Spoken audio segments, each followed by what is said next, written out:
안녕하세요. 오늘도 사금의 시간 함께해서 감사합니다. 오늘은 아모스 3장입니다.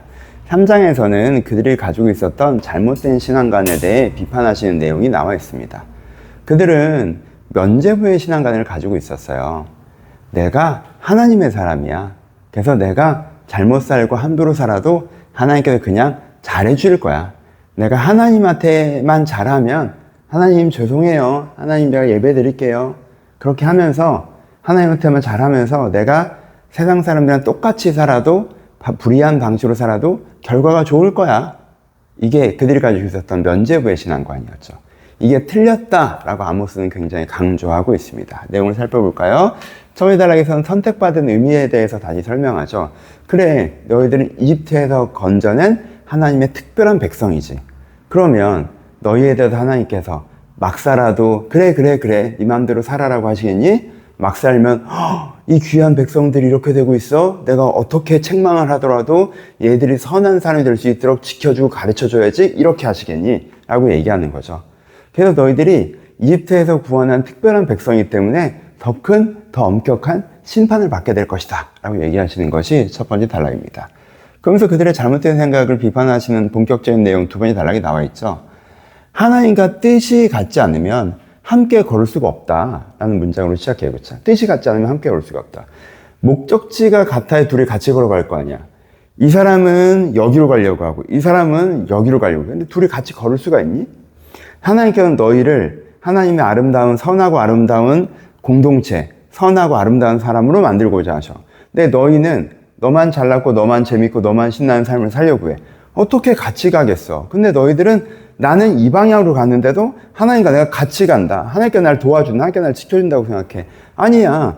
뜻이 다른데 어떻게 같이 가겠니? 달리 가지. 라고 얘기하는 거죠. 사자가 너희 가운데 어떻게 포효하겠느냐? 너희 가운데 하나님의 뜻이 없는데 어떻게 아름다운 결과가 있겠어? 새가 미끼가 없는데 어떻게 잡히겠느냐? 여러분들 주님의 은혜와 변화와 하나님을 따라감이 없는데 어떻게 은혜로운 결과가 있겠니? 하나님의 뜻과 함께해야 열매가 맺지. 원인과 결과. 은혜의 원인이 있어야 열매의 결과가 있지. 지금처럼 죄의 결과를 갖고 있으면 심판의 결과가 오겠지 라고 설명하는 거죠.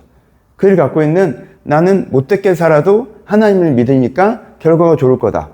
나는 평범하게 살아도 하나님 뜻대로 사는 거 아무것도 없이 세속적으로 살아도 남들보다 조금 더 좋은 결과치에 도착할 거다 라는 생각이 되게 잘못된 생각이라는 것을 강조해서 이야기하고 계십니다. 세 번째 단락에서는 근데 이제 하는 경고가 기회라는 것들을 먼저 얘기하시면서 경고를 하시죠. 하나님은 선지자에게 이야기하지 않고는 비밀을 행하지 않으셔. 미리 다 얘기를 하셔. 사자가 포효를 하면 두려워해야 된다? 라고 얘기하시면 무슨 얘기예요? 지금 내가 이 일을 행하기 전에 선지를 통해서 다 알려줘, 너희한테. 이런 일을 벌이고 비밀을 다 알려줘. 여러분, 비밀을 누설하면요, 그 비밀에 누설을 하든 정보를 갖고 있으면 거기에 대한 대응을 할 수 있잖아요. 그렇게 해주신다는 거예요. 그러니까 이렇게 심판은 얘기하지만 너희가 이걸 깨달아서 지금이라도 회개하면 괜찮다라고 얘기하시는 거죠. 그렇게 너희가 이걸 회개의 기회로 삼아야 된다라고 얘기하시고 심판에 대해서 얘기를 하십니다. 이방인들도 증언한다. 너희들은 진짜 문제가 심각하다는 거. 바른 일을 행하는 것을 아예 할 줄을 몰라. 너희들이 다 나쁜 행동을 하고 있어. 기준점 자체가 잘못되어 있어, 너희들은. 그래서 너희들의 궁궐은 다 약탈당할 거고 남은 것이 없을 거야. 사자가 양을 먹으면 귀랑 다리 이 정도 남아있는 것처럼 너희가 진짜 쌍망할 거야 라고 얘기하죠. 너희들의 베델의 제단, 겨울궁, 여름궁, 상하궁이 다 몰락할 거야 라고 말씀하십니다. 베델의 제단과 겨울궁, 여름궁, 상하궁은 뭐예요? 그들이 경험에서 왜곡된 신앙관을 갖게 된 근거죠. 그렇죠? 이제까지 어떻게 했어요? 그들 입장에서는 금송아지의 기도를 했더니 겨울궁, 여름궁, 상하궁을 세울 만한 풍요가 주어졌다라는 거예요. 여로보암 2세 때.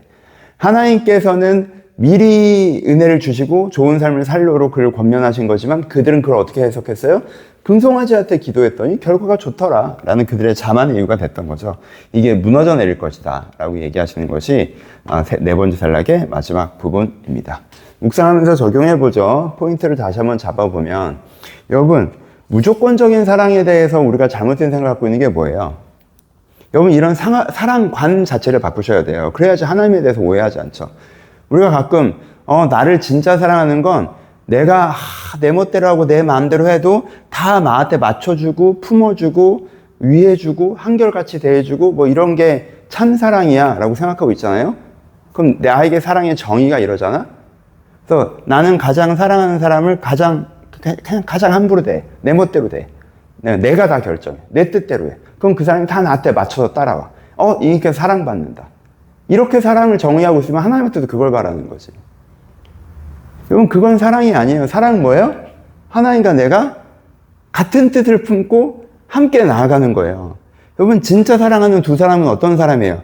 마음이 같고 뜻이 같고 소망이 같아서 같이 그런 아름다운 관계를 만들어가는 관계가, 그래서 서로 더 아끼고 존중하고 힘들 때 귀 기울이고 격려해주고 그 사람의 중심의 아름다움을 기억해주고 어떤 면에서는 가장 조심스럽게 대하고 어떤 면에서는 가장 편안하게 대하기도 하면서 이렇게 함께 같은 뜻을 향해서 나아가는 게 사랑이지, 하나님과 우리가 이렇게 하는 게 사랑 안에 있는 것이지, 하나님이 무슨 뜻을 갖고 있던 난 관심도 없고 내 뜻대로 내 마음대로 막 하는데 하나님께 뒤치다꺼리 하면서 따라오는 게 사랑받는 거다? 그렇지 않죠. 이 오해에서부터 벗어나야 됩니다. 하나님과 내가 정말 사랑하는 것은 하나님과 내가 같은 마음이 돼서 같은 방향을 향해서 함께 걸어가는 것. 이것이 사랑이다라고 것을 묵상해 보셔야 될 것 같고요. 그래서 이것에 경고의 귀를 기울여셔서 나 이제까지는 목사님인데 이제까지 신앙생활은 그냥 저는 세상 사람은 똑같이 살았거든요. 근데 피로하고 힘들 때 하나님께 매달리면 잘해주더라고요. 제가 그런 경험치가 있는데요. 괜찮을까? 이제까지는 괜찮았지만. 그래서 그걸로 여러분들이 성경이 얘기하는 신앙을 뒤집으려고 하지 마세요. 성경은 그걸 금송한 신앙으로 정의하고 있으니까. 하나님께 이제까지 그렇게 해주셨다면 하나님께서 참고 미리 여러분들을 돌봐주신 거예요. 그 돌봄에 감동해서 하나님의 뜻은 무엇인지 여러분들이 관심 가지길 바라시면서 그 돌봄에 감사하고 감동하지도 않고 그냥 나는 내 멋대로 살아도 하나님께서 계속 나한테 잘해주고 난 이게 좋은데? 라고 한다면 어렵다는 거죠. 이 부분들을 깊이 묵상해 보셨으면 좋겠습니다. 적용하죠. 우리는 잘하는 사람이 훨씬 많으니까.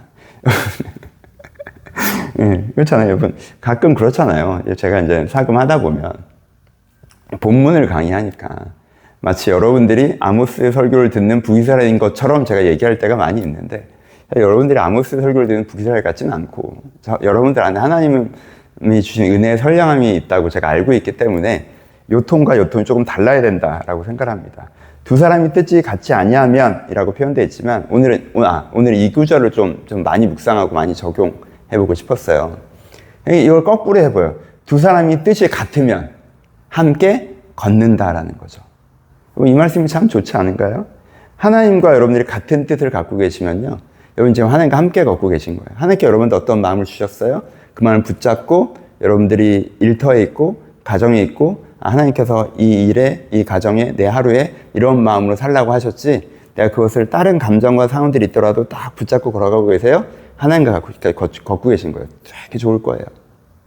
여러분, 다른 사람과, 여러분들이 소중히 여기는 사람과 같은 뜻을 갖고 이렇게 걷고 있습니까? 여러분들의 가족에서, 여러분들의 교회에서 같은 마음을 품고 이렇게 걷고 있어요? 서로 격려하며 서로 돕고 있습니까? 너무 소중한 거죠. 그렇죠? 그래서 어떻게 하셔야 돼요? 그 자리에 잘 머무르셔야 돼요. 잘 머무르셔야 돼요. 이걸 쉽게 잊어버리지 마시고, 이게 내가 정말 소중한 걸 갖고 있는 거구나.